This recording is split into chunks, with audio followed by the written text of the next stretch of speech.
Olá, estamos nós aqui na TV Direta para fazermos mais uma vez o seu programa Saúde. Aquele programa que você espera semanalmente e a gente aqui também fica ansioso para chegar o dia de poder falar com vocês, de entrar dentro do lar e levar assim um pouquinho mais de saúde a toda a população que nos assiste. Gente, hoje, programa inédito e a presença de um médico também que já está acostumado a vir aqui com a gente. Também posso falar um convidado que é o nosso amigo, né? E que vai falar de um tema muito importante. Hoje, o programa Saúde estará falando sobre hipertensão arterial, sobre pressão alta. Vocês não têm ideia de como é importante a gente aprender sobre essa doença, né?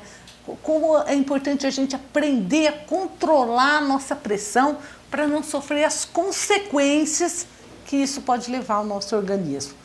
E para falarmos desse importante assunto, nosso amigo, já vou falar para vocês, é o Dr. Décio, cardiologista. O Dr. Décio Alves Rodrigues é médico cardiologista na nossa cidade aqui de Mococa e Arceburgo, né? E gentilmente atendeu o nosso convite e está com a gente presente aqui na TV Direta para falar sobre esse assunto. Mas vamos dar as boas-vindas ao nosso convidado, né, doutor? Muito obrigado por ter aceito o convite e estar com a gente aqui hoje. Muito obrigado por mais uma oportunidade aqui na TV Direta. Eu gosto muito de participar desse programa, fico muito lisonjeado de ser convidado, venho com muito prazer. O prazer é todo nosso, porque eu tenho certeza que o Dr. Décio vai atender a todos os nossos telespectadores com o maior carinho. Gente, então já mostrei o convidado, já falei o assunto, que é pressão alta. Agora eu vou passar para vocês os telefones para quem estiver nos assistindo e quiser tirar sua dúvida, entrar em contato com a gente. Ó, o telefone fixo é o 3656-4147. Mas vocês sabem que vocês podem participar também por WhatsApp, né? Mandando o WhatsApp de vocês. Olha lá, o 99547-6879. Parece um número meio difícil assim, mas a gente acostuma, ó, 9547, né? O 6879. Manda o WhatsApp. Eu sempre falo, quem não quiser se identificar não precisa. Termina-se o WhatsApp, vem deixar o nome, porque vocês sabem que tem que deixar o nome no WhatsApp para a gente saber quem que mandou para a gente. Coloca anônimo. Eu já sei que é um telespectador que quer aprender, mas não quer se identificar. Mas vamos participar do nosso programa Saúde, que é essa interação com vocês que faz a diferença para nós. Bom, já falei bastante, agora vamos falar sobre o assunto do nosso programa. Enquanto vocês vão ligando, deixando a pergunta, eu e o Dr. Décio vamos conversando um pouquinho a respeito da pressão. Doutor, primeiro, para a gente falar de pressão alta, de hipertensão arterial, eu gostaria que o Dr. Décio explicasse para a gente quando que a pessoa tem pressão alta. Uns falam, eu tenho 12, 13, 14. Doutor, quando que a gente pode falar assim, ó, eu sou hipertenso? É considerado hipertensão, assim, inicialmente. Esses valores, eles variam muito. Às vezes se define a sociedade brasileira, a sociedade americana, às vezes define que uma pressão normal é 12/8 ou é até 13/8, mas até hoje o que ficou realmente definido pela Sociedade Brasileira de Cardiologia é que até 14/9 é um valor de pressão considerado dentro do normal. Hoje, pelas diretrizes brasileiras, até 15/9 para idoso, para pessoas idosas, dá para se considerar normal, dependendo da situação da pessoa. Tem pessoa que não pode manter em 15/12, mas pode ser considerado normal na maioria das situações em idosos. Em pessoas que não são idosos, até 14/9. Mas a hipertensão, a gente tem que saber definir essa situação, porque as pessoas, de repente uma pessoa tem uma dor por algum motivo, passa por um estresse, ou fica nervosa, ou faz um esforço físico, e vai lá e mede a pressão naquele momento. E a pressão está 16, 17, aí vai meio desesperada. Isso eu vejo essa situação todos os dias. Ela vai meio desesperada no pronto-socorro. Não, eu estou com pressão alta. A pressão fica alta em momentos de estresse é perfeitamente normal. Todos nós temos isso. E não é normal se ela não fica alta no momento de estresse. Então a gente tem que saber diferenciar isso. É um mecanismo até do nosso corpo, Sim, né, doutor? sem dúvida. Ó, está frente a um desafio, a um problema, o coração tem que disparar, a pressão subir, senão não, é como se os mecanismos de alerta não funcionassem. Exatamente. É a chamada reação de luta ou fuga. O indivíduo se prepara para aquele momento de estresse, para ele reagir de alguma forma. E naquele momento de estresse faz parte toda aquela reação do organismo. Faz parte o coração aumentar, os batimentos, cair adrenalina no sangue, os vasos da gente se contraem. Então todo esse é um mecanismo de fazer a pressão aumentar. É uma forma de reação do organismo, é uma coisa normal. Doutor, eu acredito, você já tenha visto também muitas vezes a pessoa falar... minha pressão sobe, mas eu não sinto nada. E ele pensa que isso é vantagem, né? Exatamente. Os pacientes questionam muito isso. Eu falo, você está hipertenso, tua pressão está alta. Mas eu não sinto nada. Ele acha que por isso não precisa de tratamento, não tem problema nenhum, não vai causar problema. É o contrário. O que significa? Se a pressão está alta e você não sente nada... significa que provavelmente você está acostumado com ela nesse nível mais alto e não sente nada, teu organismo está habituado. Então você está se prejudicando, a tua pressão está te prejudicando sem você perceber. E prejudica o coração, não prejudica, doutor? A pessoa que está acostumada a ter 17, 18 de pressão, o coração sofre muito, né? Sofre. Sem dúvida, o coração vai ter que fazer muito mais força. O coração é um músculo poderoso que trabalha a vida inteira sem parar, sem férias, sem descanso. Então, imagina a vida toda trabalhando e tendo que fazer mais força para bombear o sangue contra uma pressão alta. Então, ele vai fazer muito mais força. Então, hipertensão para o coração é péssimo. É até interessante você falou, né? A pessoa está dormindo, o coração está trabalhando. Não para nunca, se parar, né? Você imagina o trabalho do coração durante a vida. São, em média, 70 batimentos por minuto. Em 1 hora, em 60 minutos, quantos batimentos? Em um dia, quantos batimentos? E a vida toda, quantos batimentos? O coração move uma montanha durante a vida. Trabalha muito. E se ele trabalhar sobrecarregado, ou seja, com a pressão alta, não dá conta, vai acabar não aguentando. Começa primeiro a engrossar as paredes e depois começa a dilatar. Né? Doutor, e o sal é o grande vilão da hipertensão? Não que seja o grande vilão, mas prejudica. A gente nunca pode considerar a hipertensão como tendo uma causa. A hipertensão é uma série de fatores.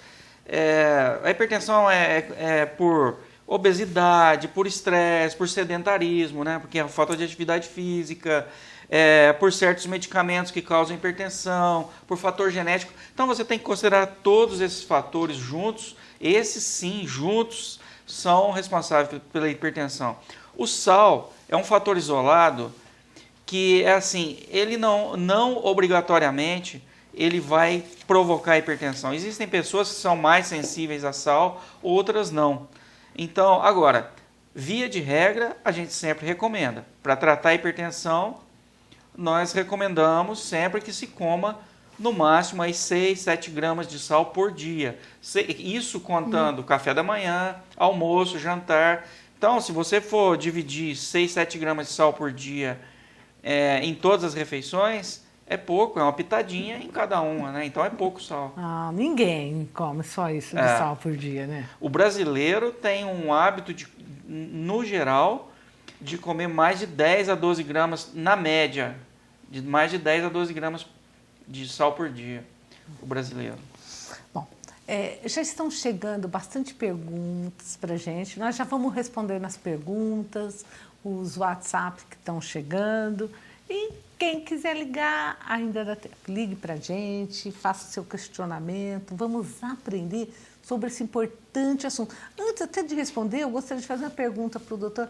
Doutor, pressão alta é uma causa muito grave, assim, muito séria de morte, né, doutor? É uma causa importantíssima de morte. As causas, a maior causa de morte, tanto em países pobres quanto em países ricos, por exemplo, tanto no Brasil como nos Estados Unidos, a maior causa de morte é por doenças cardiovasculares, ou seja, problemas no coração e derrame cerebral, esse tipo de coisa. E nessas doenças cardiovasculares, talvez a hipertensão seja um dos fatores mais importantes. É um dos fatores que mais contribui para você ter doença do coração, para você ter doença cerebral. Então, controlar a pressão é fundamental.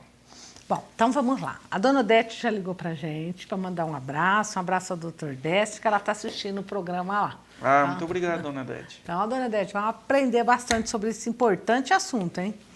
A Sandra do Centro, ela gostaria de saber, doutor Décio, a partir de qual idade a pessoa começa a correr risco para ter infarto? Eu tenho essa experiência diariamente no consultório, todos os dias, sem exceção.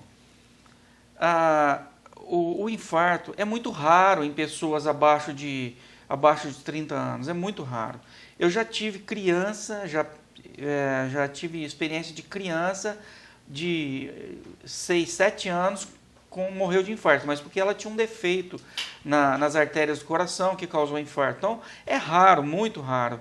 Então, chega um paciente no consultório com dor no peito, mas que não é diabético, não é hipertenso, não fuma. Aquela dor no peito, a possibilidade de ser um problema cardíaco, de ser um infarto, é muito pequena, é próximo de zero. Então, a possibilidade de infarto em pessoas jovens é muito, muito baixa. É quase que não existe. Um índice muito baixo. Acontece, sempre que a gente vê uma pessoa, por exemplo, de 25 anos com infarto, a primeira coisa que o médico já pensa é que o indivíduo tem grande chance de ser usuário de cocaína. É uma das principais razões de infarto em pessoas jovens. E o infarto em pessoas jovens, doutor, é mais grave, né? Sim, teoricamente sim, porque as pessoas jovens não têm certas artérias, chama artérias colaterais no coração, então o infarto, a tendência, teoricamente, tende a ser mais grave. O infarto tende a ser maior e mais grave. Bom, então continuando, o Pedro da Coab 1 gostaria... Olha que pergunta ótima que você fez, viu, Pedro? Interessante, ó. A pressão baixa pode causar tantos problemas como a pressão alta? Não, de maneira alguma. A pressão alta causa problema, sem dúvida, vai causar problema um dia. Se você tiver uma pressão alta e não cuidar, um dia você vai ter problema. A pressão baixa, não. É muito comum pessoas mais jovens, ou até que não sejam jovens, mas principalmente em mulheres, que a pressão seja normalmente 10 por 8, 9 por 7, por 6, normal, e a pessoa não sente nada. É o contrário. As pessoas que têm uma pressão mais baixa, elas têm uma tendência de sobrevida maior, de viver mais tempo. Ela sobrecarrega menos o coração, menos os rins, menos o cérebro. Então, a pressão mais baixa chega a ser até um benefício. Agora, a pressão mais alta, não, essa nunca é um benefício. Agora, por exemplo, uma pessoa tem uma pressão mais baixa e ela vai num ambiente de muito calor, a pressão abaixa mais um pouco, a tendência é desse paciente já ter uma indisposição, existe até desmaios, mas não que o risco seja igual ao da pressão alta. São coisas completamente diferentes. Você sabe que o Valdemir mandou um WhatsApp também com essa mesma dúvida, né? Qual das duas é mais perigosa, né? A alta ou a baixa? Se der para escolher, prefira a baixa. Você vai viver bem e mais tempo, mais do que você viveria com a pressão alta. A baixa pode dar-se uns desmaios, né, doutor? Mal-estar também, né? Não, sem dúvida. Agora, a gente tem que considerar o seguinte, se é uma pressão baixa normal da pessoa, fisiológica, porque existe pressão baixa por alguma doença. uma doença do coração que faz a pressão ficar baixa, uma arritmia, uma insuficiência do coração. Aí não, eu não estou considerando esses fatores. Estou considerando que uma pressão baixa sem o indivíduo ter uma doença causando essa pressão. Uma pressão baixa fisiológica, normal para aquela pessoa. Ó, a Bruna mandou um WhatsApp para a gente assim: Doutor Décio, o senhor cuidou da minha mãe na UTI e foi uma ótima pessoa. Será que o senhor se lembra dela? Ela ficou 4 meses em coma na UTI, ela se chama Silvia. Né? 4 meses. Obrigado, doutor, por você fazer parte da nossa história. Sou muito grata ao senhor. Eu que agradeço por ter tido o prazer de cuidar dela. Né? São tantas pessoas, eu te peço desculpa por não me lembrar assim de imediato, mas é um prazer muito grande ouvir isso, né? De que ela ficou bem e tudo, né? 4 meses na UTI, doutor, é muito tempo, né? Exatamente. Mas deu tudo certo, né? Que bom, né? Ó, o Serafim da Mocoquinha, também gostei, ó, diz assim: uma pessoa que tem pressão alta tem que tomar remédio por toda a vida? Tem tanta gente que tem essa dúvida, né, doutor? A pessoa que tem pressão alta, a vida inteira vai ter que tomar o remédio? Porque também tem aqueles que falam assim:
também ligou, um abraço para o Chico Enfermeiro, né? Está sempre participando do nosso programa Saúde também. Primeiro, para parabenizar o programa e o Dr. Décio, que é um excelente médico. E ele pergunta se pressão alta pode dar derrame ocular. Pode, sem dúvida. Tanto que, às vezes, o paciente vai no médico de vista, o oftalmologista, como os pacientes falam, é o oculista, eles chamam de oculista, mas vai no médico de vista, no oftalmologista, ele vai olhar, observar, ver o olho e acha um derrame, ou se não, o paciente já vai no oftalmologista porque ficou vermelho aquele lugar branco do olho, a esclera ficou vermelha, parece que tem sangue lá, teve um derrame ali, vai no oftalmologista. O oftalmologista analisa aquilo, observa e, assim, via de regra, encaminha para o cardiologista para avaliar se está com pressão alta, se a pressão não está controlada. Porque a principal causa desses derrames oculares são pressão alta. A Paula gostaria de saber, doutor, uma pessoa normal, tranquila, qual que é o batimento cardíaco ideal? E manda um abraço. Outro abraço, Paula. O batimento ideal varia para 95% das pessoas entre 60 batimentos por minuto e 100 batimentos por minuto. Acima de 100 é considerado uma taquicardia. Abaixo de 100 é considerado uma bradicardia. Mas abaixo de 60 é chamado bradicardia. Acima de 100 é considerado taquicardia. Abaixo de 60 pode ser considerado normal em algumas situações. Por exemplo, pessoas que usam alguns remédios chamados beta-bloqueadores, eles fazem o coração ficar em torno de 50, entre 50 e 60. Pessoas que fazem muita atividade física, os maratonistas, pessoas que fazem muita atividade, como as pessoas que fazem maratona, correm muito. Tem indivíduo que tem os batimentos de 35 batimentos por minuto sem problema, isso é normal para ele. É um condicionamento físico muito alto. Agora, os batimentos cardíacos acima de 100, a gente sempre deve avaliar. Quando ele está sempre taquicárdico, avalia, está com uma frequência de 105, 110, a gente tem que avaliar o que está acontecendo, qual é o motivo que está acontecendo isso. Se não é uma arritmia, ou se tem algum outro problema fazendo o coração ficar sempre batendo rápido, assim, porque não é saudável. Nunca é saudável um batimento cardíaco acima de 100. A Janaína da Vila Carvalho gostaria de saber, então, quais são as principais causas, o que leva mais à pressão alta, doutor? E o que a pessoa sente que ela deve desconfiar assim, pode ser minha pressão, né, que está alta? Na maioria das vezes, você não sente nada. Na maioria absoluta das vezes, você não tem nenhum sintoma. É um achado. Vai ao médico, ou vai num pronto-socorro, num posto de saúde, mede a pressão está 15, 16. Aí o indivíduo já fica alerta. Ele vai medir mais vezes, vê que a pressão está ficando sempre daquele jeito. Agora, o que causa a pressão alta é o que a gente já disse. Uma hipertensão é sempre causada por excesso de peso, estresse, falta de atividade física, tem alguns remédios que causam hipertensão, alguns outros problemas, como problema nos rins, algum problema de coração que causa pressão alta. Tem muitas causas disso. A maioria das vezes não tem uma causa. Em 90% das vezes você não acha uma causa para a pressão alta. É uma série de fatores, como eu já disse. Excesso de peso, falta de atividade física, comer muito sal, dormir mal, estresse. A maioria das vezes é um conjunto de fatores causando a hipertensão. Muitas vezes a pessoa pode até sentir uma dor de cabeça, né, doutor? Falar, eu tenho sempre dor de cabeça e vê uma pressão alta, O sintoma mais comum quando tem sintoma é dor de cabeça, principalmente na nuca, a chamada cefaleia cervical. É o sintoma de pressão alta mais comum, mas a maioria das pessoas não apresenta sintoma. Ó, outro amigo anônimo nosso disse que tem 49 anos, um jovem, né? Está com a pressão normal, mas toma propanolol para uma arritmia que tive no passado. Qual a melhor atividade física que deveria fazer, doutor? Caminhada, ginástica? Não, depende da arritmia, a causa da arritmia, que tipo de arritmia, depende da situação. Existem tantas arritmias, existem arritmias que são causadas porque o indivíduo teve infarto, existem arritmias porque o indivíduo nasceu com um problema no coração que causa essa arritmia. Então, depende do tipo de arritmia. Existem arritmias simples, que não tem problema nenhum, que não vai te trazer nenhum problema. Existem arritmias que matam, existem arritmias que causam derrame cerebral. Então, tem muitas causas, depende da arritmia. No geral, quando o indivíduo não tem contraindicação para fazer atividade física, independente da arritmia, a gente sempre recomenda que se faça uma atividade, prioritariamente uma atividade aeróbica, alternando com um pouquinho de atividade muscular, uma musculação. Então, você fazer atividades variadas, isso sempre é saudável. Agora, se você pensa em fazer uma atividade física de uma forma intensa, como maratona, atividades que realmente requerem muito preparo, aí você tem que saber que tipo de arritmia foi essa e se você pode fazer isso. Aproveitando que nós estamos falando de exercício e tal, a Karina, aqui da Santa Cecília, ela gostaria de saber qual que é o melhor exercício para o coração. O que mais ajuda o coração? Em termos de atividade física? Olha, bom para o coração é o que é bom para o corpo, em geral. E nisso você inclui principalmente alimentação, qualidade de vida. A alimentação, qualidade de vida, e nessa qualidade de vida você inclui atividade física. Então, o que faz bem para o coração é o que faz bem para o corpo todo, o que faz você se sentir bem. O que faz bem para o coração é você dormir bem, ter um sono de qualidade, é você ter uma alimentação saudável, é você rir, conversar com os amigos. Viver em paz. Exatamente, é o que faz bem para tudo, para a alma, isso faz bem para o coração. A atividade física que faz bem para o coração é uma atividade variada. Você fazer um pouco de atividade de andar, um pouco de atividade de correr, um pouco de nadar, um pouco de musculação, um pouco de atividade competitiva, tipo um futebol se você gostar, um ping-pong que melhora os teus reflexos. Então, variar, fazer de tudo, todo tipo de atividade física, isso é o ideal. Mexer com todos os músculos do corpo, isso sim que é o ideal. Ó, a Cidinha, logo que nós estamos falando isso, ela mandou um WhatsApp, primeiro mandando parabéns pelo programa, obrigado, viu, Cidinha? E perguntando se pode controlar a pressão alta só com atividade física. Mandou um abraço. Outro abraço, Cidinha. Claro que pode, tem essa possibilidade. E não que seja uma coisa certa. Se eu fizer atividade física, vai controlar a pressão. Não. Existem pessoas que são magras, extremamente magras, fazem atividade física e são hipertensas.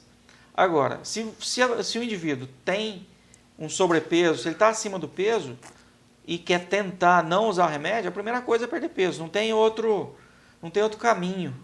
O objetivo tem que ser perder peso e chegar num peso ideal. E principalmente o peso quando acumulado na barriga, a gordura da barriga, a gordura abdominal. Esse é o principal, é o que mais atrapalha. Parece que quando a gente engorda, o primeiro lugar que vai é na barriga, não é? Exatamente. Tem certos alimentos que prioritariamente faz acumular gordura na barriga, né? A cerveja é uma delas, né? É o chamado barriga de chope. Mas tem gente que não bebe? Tem. Exatamente. Também, não, né? Sim, sem dúvida. Mas vamos lá, vamos continuar. A Bruna mandou um WhatsApp para a gente. A pergunta: a minha pressão é 10/6. Mas eu tenho muita tontura. Pode ser por causa dessa pressão? A pressão mais baixa? Pode. E aí é um fator interessante. A gente sempre recomenda, tem a pressão mais baixa, porque é o que a gente já disse aqui. O paciente já tem a pressão mais baixa e de repente ele vai num ambiente que faz a pressão abaixar um pouco mais, um ambiente de muito calor, um ambiente muito cheio, a pressão abaixa um pouco mais, aí dá tontura, tem pessoas que até desmaiam. O que é a melhor coisa para ajudar a controlar isso? Atividade física, bastante atividade física. Teu coração vai trabalhar melhor, vai ter uma capacidade melhor, teu pulmão vai ser melhor e você vai evitar essas tonturas, esses desmaios. Então, para esse tipo de coisa, a atividade física é interessantíssima, principalmente a atividade aeróbica. Correr, nadar. Doutor, você já viu assim, aquela pessoa que tem a pressão baixa, aí desmaia, né? Aí vem um, deita e levanta as pernas, assim, né? Eu gostaria que você falasse se isso aí ajuda ou não. Eu acho que até nem é isso. Eu vejo às vezes uma pessoa desmaia por causa de pressão baixa, seja por que motivo for que ela desmaiou, mas principalmente nesses casos em que a pressão abaixa e o indivíduo desmaia. Aí vai alguém lá, sempre tem um xereta que vai lá, pega o indivíduo e levanta ele, põe ele de pé. A primeira coisa que não se deve fazer é isso, levantar o indivíduo. Desmaiou, vai lá, dá um copo de água com açúcar, passa água na nuca. É tudo atitudes que não vão ajudar em nada e podem prejudicar, principalmente levantar o indivíduo.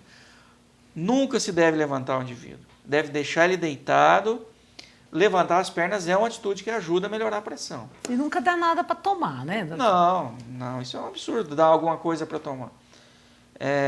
Tem outros que vêm e jogam água no rosto, não, nada disso. A primeira coisa é deixar deitado de barriga para cima. E se a gente sabe que isso é por... Se alguém entende um pouco, sabe que houve só uma queda de pressão e desmaiou por isso, levantar as pernas é interessante, pode ajudar a melhorar. Agora, se você não sabe por que ele desmaiou, qual é o problema, simplesmente deixa deitado e chama quem entende. Chama o SAMU, chama a ambulância, chama o médico, chama alguém que entende para fazer o primeiro socorro. Levantar o indivíduo é a pior coisa que se pode fazer. Então, tá certo. Uma amiga anônima nossa pergunta que ela tem uma amiga que a pressão está sempre 16/9, mas ela não sente nada. É perigoso? Sem dúvida. Péssimo isso. Então, a pessoa considera isso normal e deixa a vida inteira essa pressão de 16/9. Péssimo. Isso vai danificando o coração vai ficando hipertrófico, com as paredes grossas, chega uma época que começa a dilatar. O fluxo de sangue nos rins passa com uma pressão muito alta, vai danificando os rins, vai danificando o cérebro. É péssimo, não pode, isso não pode. Tem que controlar essa pressão, manter abaixo de 14. A Kátia Fernanda também mandou um WhatsApp para a gente. Oi, boa noite. Sou a Kátia Fernanda da Fazenda São Miguel. Queria primeiro parabenizar o doutor, porque esclarece muito nossas dúvidas. Minha filha trabalha com ele, a Suelen. Sim. Bom, mas primeiro eu queria saber o seguinte, doutor. Tenho muitas palpitações.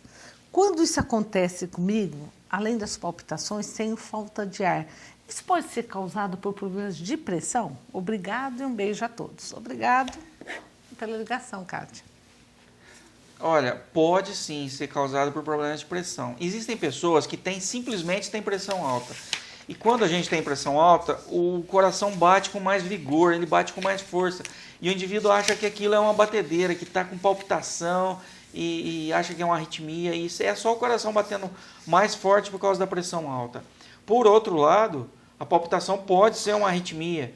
Então, esse sintoma de palpitação sempre deve ser investigado.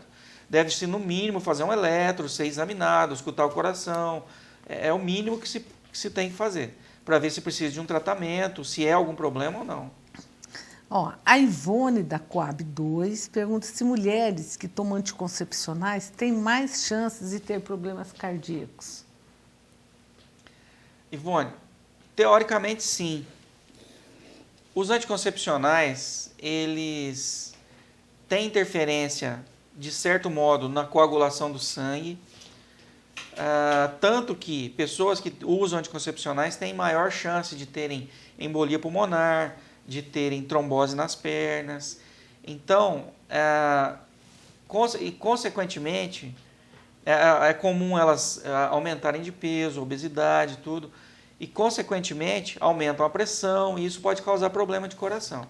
Então, assim, o anticoncepcional tem sempre que ser supervisionado pelo médico, pelo seu médico ginecologista, para ver a dosagem de anticoncepcional, qual anticoncepcional que é ideal para você. Isso não pode ser tomado aleatoriamente, sem uma supervisão médica do teu médico ginecologista principalmente. Mas assim, atualmente tem anticoncepcionais muito modernos. Muito modernos, né, com baixa dose. estrógeno, né? Exatamente. E que a mulher pode tomar, mesmo com um risco muito pequeno. Agora, associar anticoncepcional com cigarro, sim, aí o negócio fica feio, né? Eu vi um caso catastrófico de uma menina em São Paulo, 25 anos, usava anticoncepcional, fumava e ela foi num show de rock. Chegou lá, ficou lá no estádio do Morumbi com a perna naquela arquibancada fria e é o que eu disse, fumava e usava anticoncepcional, quer dizer, tinha os fatores de risco para ter problema. Aí ela fez uma trombose na perna, fez uma embolia pulmonar, foi levado de urgência para o hospital. Imagina, tudo isso por causa dessa associação, principalmente, né, do anticoncepcional com o cigarro. Ou é um, é o outro, né? De preferência, o cigarro nunca, né? Nunca, Ó, a Neuza da Alvorada, ela pergunta assim, todo obeso, doutor, o senhor acha que um dia vai ter algum problema cardíaco? Porque a obesidade abdominal é fator de risco, sim, né? Mas todo obeso... Não, a gente vê muito obeso que vive muito bem, mas que os riscos deles são maiores, são, sem dúvida. Os obesos têm muito mais hipertensão, o obeso tem muito mais diabetes, tem muito mais colesterol alto, triglicérides alto. Então, o obeso sempre tem esses fatores de risco muito aumentados. Eles geralmente são mais sedentários, tem muito mais apneia do sono, que hoje é um fator de risco importante. Então, não obrigatoriamente vai ter problema, mas a chance de ter problema é muito maior do que quem não é obeso. Ai, gordo só sofre, né? Mas geralmente eles são mais felizes, divertidos, Dizem que os gordinhos, baixinhos são os melhores, né? Mais alegres, né? E mais invocados também, né, doutor? Também. Ó, outro amigo anônimo, ele pergunta se ansiedade, estresse podem gerar problemas cardíacos e derrames? Ansiedade, estresse? Sem dúvida. Uma coisa que a gente disse aqui é que quando você se prepara para tem uma situação na vida, situações na vida da gente que a gente passa com muita frequência, chamada aquelas reações de luta ou fuga. Quando você passa por um estresse muito grande, que você vai ter uma reação. Ou você vai reagir àquela situação, ou você vai fugir. Então, o organismo da gente se prepara para isso naquele momento. Naquele momento, cai adrenalina no sangue, o coração bate rápido, as artérias se contraem, as pupilas se contraem. Então, é uma chamada reação de luta ou fuga. Isso é uma reação do organismo humano preparando ele para uma luta, para uma situação que ele vai ter ali de estresse momentâneo. Acontece que se você tiver um estresse contínuo, você tem estresse o dia todo, no trabalho, o tempo todo, você tem aquela reação do coração bater mais rápido, de cair adrenalina no sangue, de tua pressão ficar mais alta o tempo todo. Então, o estresse induz a isso, induz a pressão mais alta. O estresse é um fator de risco para problema cardíaco, sem dúvida nenhuma. Além do que, quando a gente vive sob estresse constante, o organismo da gente produz um hormônio no corpo que chama corticoide, produz ele em quantidade mais alta, isso faz aumentar o açúcar do sangue. Então, o estresse pode provocar um certo diabetes, um açúcar mais alto no sangue. Então, o estresse é um fator de risco importante. Você tem que controlar, contrabalançar o teu estresse com alguma coisa, principalmente com atividade física, com lazer, com sono adequado, dormir bem, essas coisas. É fundamental. O Antônio da Santa Clara pergunta se não tratar a pressão, se a pessoa corre um risco muito alto assim, de ter doença como um derrame. Sim, sem dúvida. O risco é muito alto. É o que eu disse, depende do nível de hipertensão. Quanto maior a hipertensão, maior é o risco. Se você tiver uma pressão de 18, 19 e não trata, o teu risco é muito alto. O teu risco é altíssimo. Se você tem uma hipertensão de 18, 19, não trata e ainda fuma, imagina o tanto que aumenta o teu risco.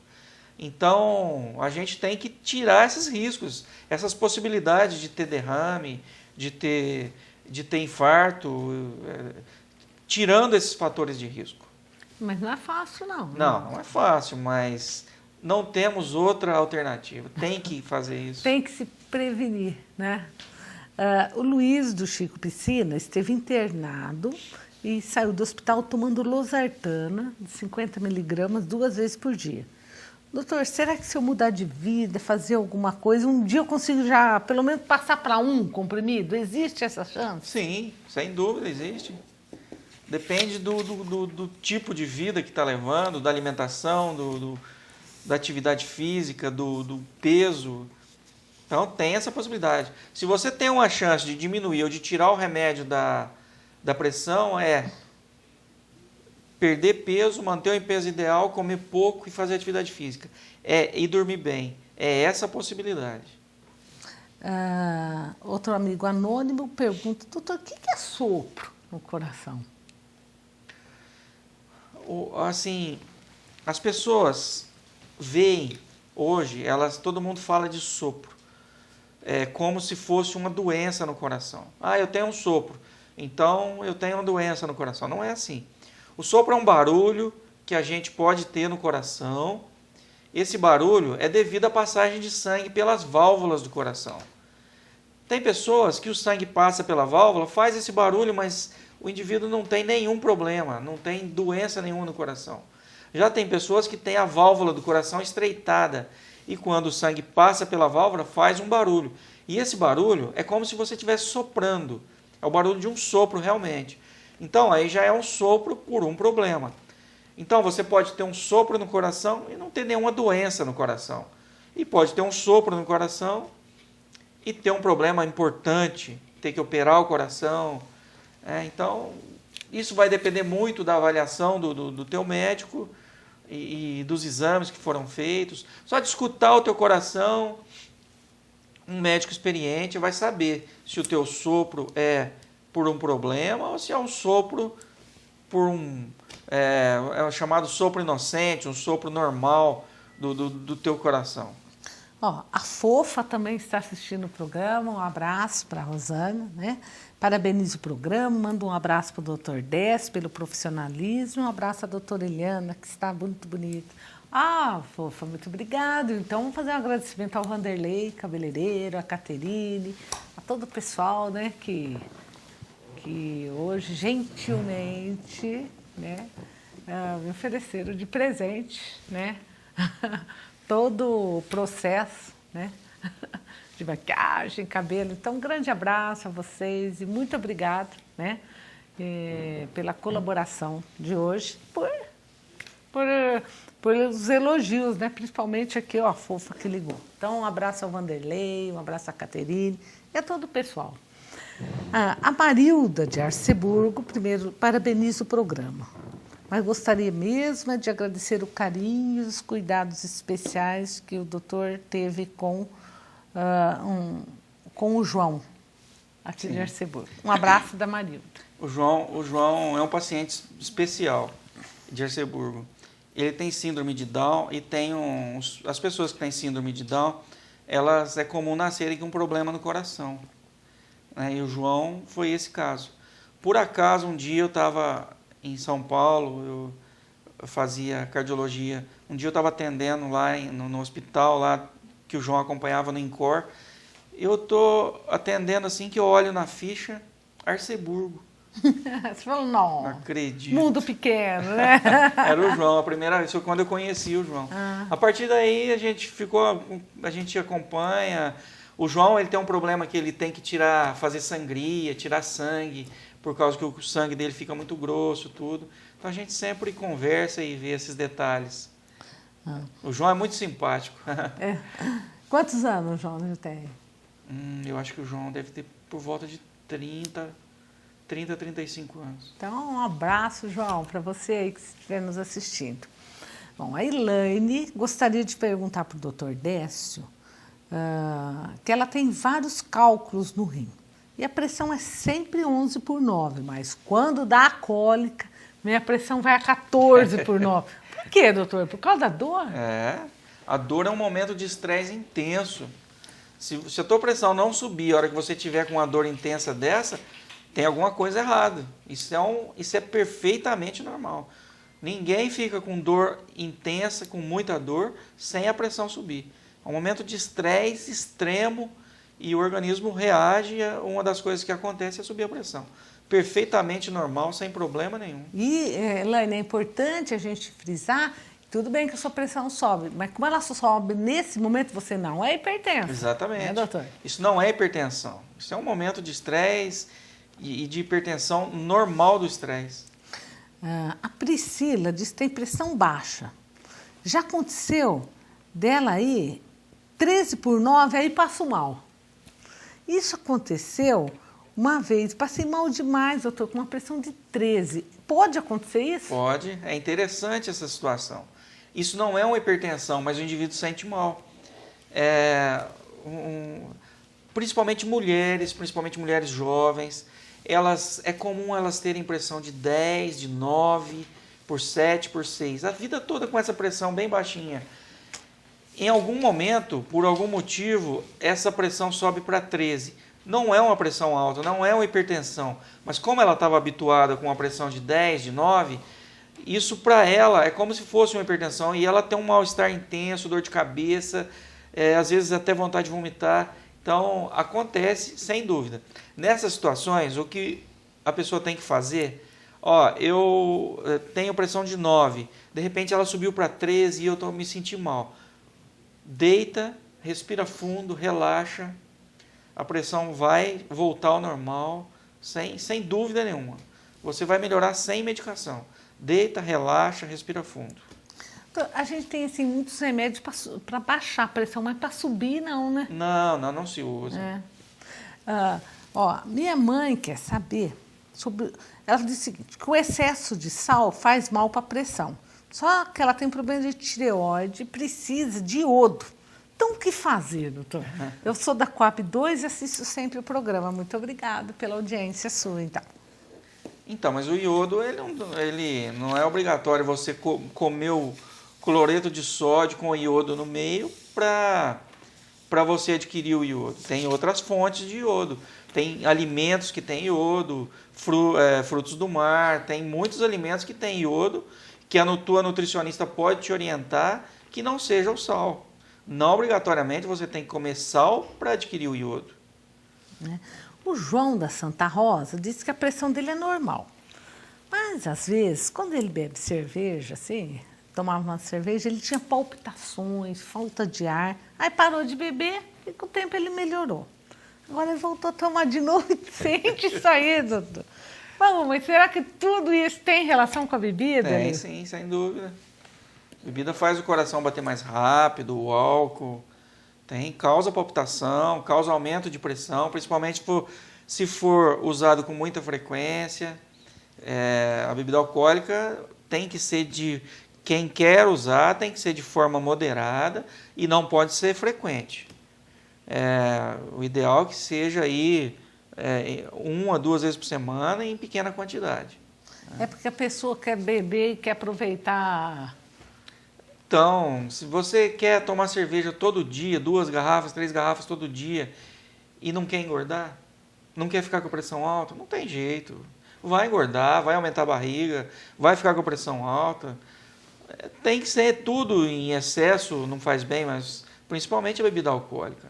Você não proíbe seus pacientes. Se o paciente tem pressão alta, está tomando remédio, fala, doutor, posso tomar uma cervejinha de vez em quando, assim? Eu não proíbo, mas é o seguinte, porque faz parte da vida, do lazer, da reunião com os amigos. Isso é muito importante. Eu adoro cerveja, mas a gente tem que ter uma forma de não exceder, de uma forma de não tomar muito, de não exceder uma quantidade. Porque é indicado assim, os médicos indicam vinho porque o vinho não deixa dar problema no coração. Tudo bem, a gente sabe que existem vários locais do mundo que tem menos problemas do coração e que essa diminuição dos problemas do coração foram relacionados com a ingesta, o uso de vinho rotineiramente. Mas nenhuma sociedade de cardiologia do mundo indica que você use vinho para não dar problema no coração. Você indicar bebida alcoólica para não ter problema no coração. Isso não pode. O indivíduo gosta de tomar um pouquinho de vinho, tudo bem, a gente tem que respeitar a opção dele, mas aconselhar a que seja de uma forma moderada, tomar pouco, não tomar todo dia, saber como fazer, orientar como fazer. E não indicar, você vai tomar vinho todo dia. Não, não é assim. Né? Tem que saber o que fazer, as coisas não são tão simples assim. A Neuza da Vila Carvalho diz que é hipertensa. Toma remédios. Antes de saber que era hipertensa, ela sentia dores de cabeça, enjoo, mal-estar. Começou a tomar os medicamentos, não teve mais nada. Mas será que vou ter que tomar para sempre, doutor? Sem dúvida. Não vai se livrar mais. Mas ainda mais que ficou bem, né, doutor? Sim, exatamente. É difícil, nessa situação é difícil não usar, né? Parar de usar, né? Bom, outra pessoa que ligou para a gente foi a Ieda Fogarim. Mandar um abraço para você, Ieda. Agradeço a doutora Eliana por ser essa pessoa maravilhosa e ao doutor Décio, que foi o anjo na vida de meu marido. E toda a equipe da Santa Casa. Um abraço para todos. Seu Vanderlei. Bom, e o Décio do Centro ligou para dar parabéns ao programa. Dizer que está ótimo, está adorando, mandar um abraço para o doutor. Opa. Seu xará. Meu xará. Vamos terminar com o seu xará, tá? Ele é muito gente boa, eu gosto muito dele. Bom, nós temos que terminar o nosso programa, né? Mais uma vez, agradecer a todos vocês que nos ajudaram a fazer, agradecer ao doutor, né, que gentilmente aceitou o convite. Vou passar as palavras para ele, para que ele faça as considerações finais, às vezes dá algum lembrete, alguma coisa assim que não foi perguntado. Eu, de antemão, gostaria de fazer meu agradecimento especial ao Dr. Décio, que eu acompanho no dia a dia, chega cedinho no hospital, todo dia ele está lá, né? Antes das 7. Antes né, das doutor? 6 até. Porque 7 horas já tem que estar longe, trabalhando. E assim, eu gostaria de deixar assim, até um recado à população, porque muitas vezes as pessoas falam assim, puxa, mas eu liguei para o doutor, liguei para a doutora e não me atendeu, né? E às vezes as pessoas não entendem que às vezes é tanta coisa, é tanta gente, que a gente começa antes das 7 e às vezes não dá conta de tudo. E eu vejo muitas vezes o doutor Décio sempre sobrecarregado, andando estressado, andando de um lado para o outro, correndo, prejudicando o coração. Exatamente. Mas o importante é tentar sempre ajudar o paciente. Eu vejo que faz com o maior carinho, que estuda sempre, está sempre participando de congressos, se atualizando. Né, e dizer que é assim mesmo que tem que ser um médico, né? E a gente tem muito orgulho de ter assim colegas desse jeito, né? E a gente gostaria de ter vários, e que principalmente, como eu disse para ele hoje, os médicos que estão por se formar, que estão começando a vida, que mirem assim nesses exemplos, né? Sim. De gente que está aí, pau para toda a obra. Então, é assim que eu vejo e Eu gostaria de mais uma vez deixar registrado aqui meu agradecimento, minha admiração e meu carinho ao Dr. Décio. E passo a palavra para ele. Eu tenho muito prazer, fico lisonjeado, tenho muito prazer de vir aqui para a gente conversar sobre o que a gente gosta de conversar. É um assunto que eu tenho muito prazer de conversar, de trocar ideia, principalmente com a doutora Eliana, que de uma área de neurologia que tem muito a ver com a cardiologia. A gente tem muito paciente em comum. A gente tenta fazer o melhor. O médico depende muito de ler, de estudar, de experiência. Depende muito de ter paciência, que não é uma coisa fácil. Às vezes o médico falha, às vezes o médico erra um diagnóstico, mas não é por vontade própria. A intenção seria acertar todos os diagnósticos sempre e ajudar todas as pessoas. Só que as pessoas são muitas, a gente não consegue fazer o que gostaria para todo mundo. A gente às vezes erra de um lado e acerta do outro e tenta melhorar, corrigir os erros. Então é isso que eu quero estar sempre melhorando e estar sempre estudando, participando de aulas, de congressos, tudo para melhorar e com muita experiência.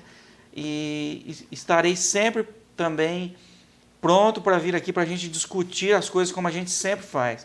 É um grande prazer para mim vir aqui e agradeço também pelas pessoas que ligaram, que mandaram um abraço para a gente, que sempre ligam. Estarei sempre pronto para responder as perguntas também pessoalmente, quando precisarem. Um grande abraço. Mas, antes de terminar, vou mandar um abraço para a Regina, né, sua esposa, para as crianças, os meninos, o Diogo, para o Luca. Um abraço a todos, né, que com certeza estão assistindo você. Gente, e a todos vocês que ligaram, participaram também, aquele abraço no coração. Fiquem com Deus. E até a próxima semana, se Deus quiser. Obrigada. Muito obrigado.